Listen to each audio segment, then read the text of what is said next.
but from a larger group. Women, children. What? The girl. She's infected and she got out. This is bad, David. I need you to round up everyone who isn't armed. Get them clear out of here. I'll take a picture selfie. I'll take a picture selfie. Listen to me! Eddie! 殺すお父さん許さねえや Please stop!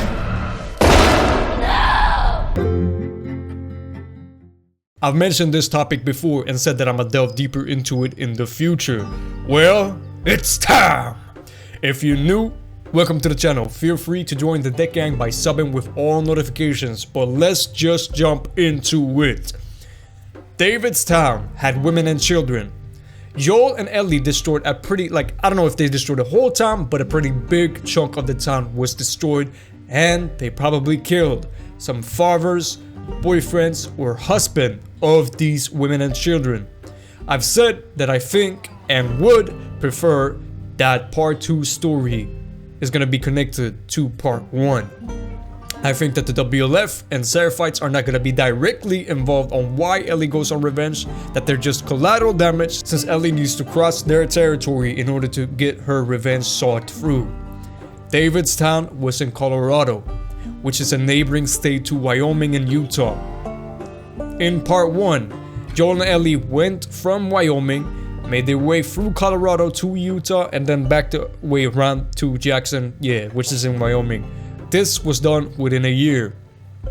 So, it isn't that far-fetched in my opinion that within 5 years that it could be possible for a family from David's town to somehow, some way make it to Jackson. It is important to note that we don't know if the whole of David's town got destroyed, correct me if I'm wrong, but I'd imagine that during all the commotion, of shit being on fire, Joel and Ellie killing a bunch of the town folk, that some family thought about escaping. Maybe a mom with her kid saw the fire from a distance and thought, shit, this shit ain't gonna last, we gotta go now, kids. This family makes their way to Jackson, they leave their cannibal they leave their cannibal past behind, or at least hides it, you know what I'm saying? Because no way Jackson would let them in if they knew they're cannibals or were cannibals in the past. But yeah, I'd imagine they integrate themselves, to Jackson, and then they spot Joel and recognize him, or at least heard about, what he and Ellie did some way, somehow. I don't think they'd recognize Ellie unless they were able to, stay at Jackson early on. But I think it's unlikely since that would mean it took them almost 5 years to craft the revenge, so nah. But yeah, you get my point. Let's say, these kids with the family want revenge.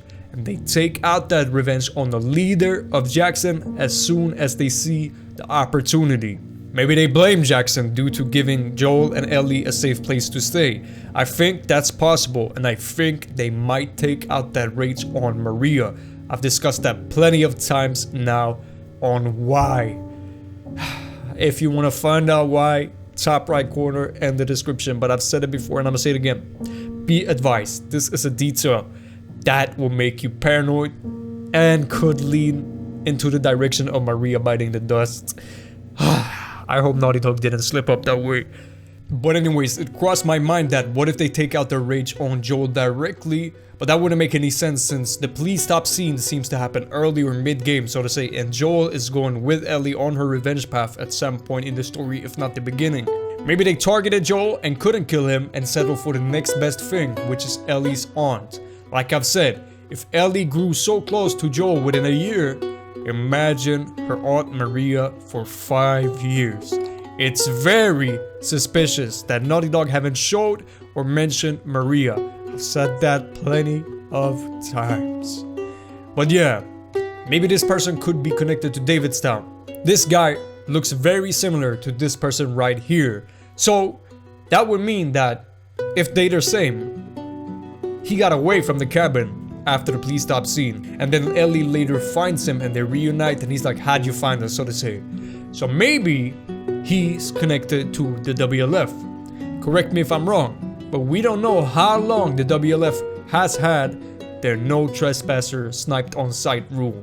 So maybe this guy is a kid from David's town. He makes his way to Washington, but he's an explorer. He's curious to see what's out there. He's Nathan Drake. Yeah. Now, but let's say, you know, the WLF has, you know, a bit of corruption. People don't follow shit all the time. You know, people get bored. I'd imagine some people would get bored patrolling the same area every day in and out, just keeping in Washington, so to say. So maybe some of them sometimes sneak out, or maybe some of them even escapes because they don't like this life. Maybe he's like, fuck this life, it's boring as hell. Me and my family are sneaking out of this shit. And then maybe they make their way to Jackson, then boom, revenge for killing one of David's goons who was my dad. Then bam, rush back to the WLF. My group I left some time ago. They recognize me, so they don't kill me on sight. I'm in a lot of trouble, but they let me stay, and now I gotta work my way up. And yeah, you know what I'm saying, then Ellie, you know, I don't know how Ellie would track this guy back, you know, all the way back to Seattle then, if he was also David's son, but oh, hold on, actually hold on. There's two people holding Ellie down. You know what I'm saying? Could be multiple families escape David's town together. Maybe they're childhood friends or half siblings, since, you know, their ethnicities are different. But yeah, what if this guy manages to escape the cabin, but the other person don't? Let's say, you know, Ellie gets info out of this person, and they mention that they were related to David's town. That's why they took out the revenge, you know what I'm saying? And then that this guy is probably on his way to the WLF. Bada bing, ba boom, boom. Full tinfoil hat theory mode. This is another way to make the WLF more connected to part 1 and make them more personal, more interesting than just collateral damage. If you've seen my villain guy theory, I mentioned that what if, you know, what if he's connected to WLF, and, you know, what if he's also connected to part 1? Yeah, I went over how you can make the WLF more related to the main story, more related to part 1, yeah, so to say. So check it out, feel free to check it out if you haven't. But anyways, this is also another way we can connect the WLF to part 1. Bro, this is a mastermind tinfoil hat theory. And I'll probably get accused of looking at the leaks if I'm right and this does happen in game. But it makes sense. I think that the majority of fans would want part 2 to be related to part 1. And this is a way that you can make the WLF more interested and related to part 1. I have a theory on how the Seraphites could be connected to part 1 too, which, you know, yeah, could make them more interesting, more related, but yeah, more on that in the future. But to summarize, I don't think it's far-fetched that people from David's town, you know, want revenge. They could run into Jackson, they could integrate themselves, so to say, since it's a neighboring state. Could be that they take out their revenge on Maria or Dina, and that's why Ellie goes on revenge. But again, I don't think Dina's gonna die. I don't think they spoiled that in the trailer. But yeah, maybe they could be related to the WLF. Seraphites are unlikely since this guy doesn't seem to have the smile score and he seems to be the same guy, so yeah. But those are my thoughts. Now what about yours?